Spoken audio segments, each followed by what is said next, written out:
Hi friends, நாங்கள் கேடி விலாக்ஸ்லேருந்து உங்களில் ஒருவன் கதைக்கிறேன். இப்போ நாங்கள் எங்கே வந்திருக்கோம்னு சொல்லி பார்த்தீங்கன்னா, தொண்டமனாறு செல்வச்சென்னை ஆலயத்துக்கு குடும்பத்தோடு தரிசிக்க வந்திருக்கிறோம். இப்போ நாங்கள் கோயிலுக்குள்ளே போய் காட்டுறோம், வாங்க பார்க்கலாம். உங்களுக்கு பார்த்தாலே தெரியும், இங்கே இன்றைக்கு வெள்ளிக்கிழமைதான நிறைய பக்த அடியார்கள் இந்த கோயிலை தரிசிக்க வந்திருக்கணும். வெளிநாட்டில் இருந்து கூட இங்கே வந்திருக்கணும். இப்போ நாங்கள் கோயிலை காட்டுறோம், பாருங்கள். பார்த்தீங்கன்னா உங்களுக்கே தெரியும், நிறைய சிலைகள் இருக்கின்றன. அதோட இங்கே நிறைய பக்த அடியார்கள் நிறைய பேர் பஜனையில் ஈடுபட்டிருக்கணும்.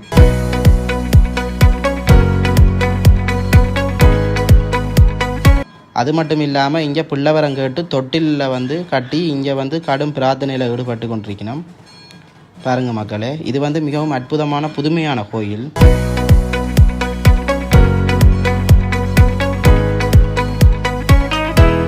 இந்த கோயில் மிக அழகாக இருக்கிறது பார்க்கும் பொழுது.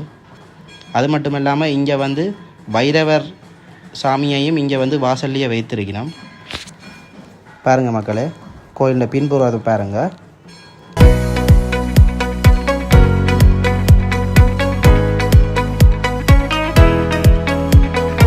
இந்த கோயில் மிக அழகாக இருக்கிறது.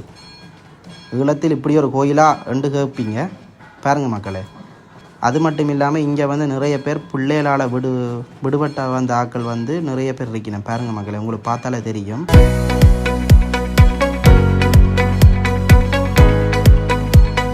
நிறைய சின்ன சின்ன கடைகளும் இருக்குது. பாருங்கள் மக்களே, உங்களுக்கு தேன்குழல் வேணுமென்று ஆசைப்பட்டால் வேணுங்க, வாங்க. இங்கேயே எல்லா பூசை சாமான், தேங்காயிலேருந்து சகல சாமானும் இருக்குது. கோயிலுக்கு சம்மந்தப்பட்ட சகல சாமானும் இருக்குது.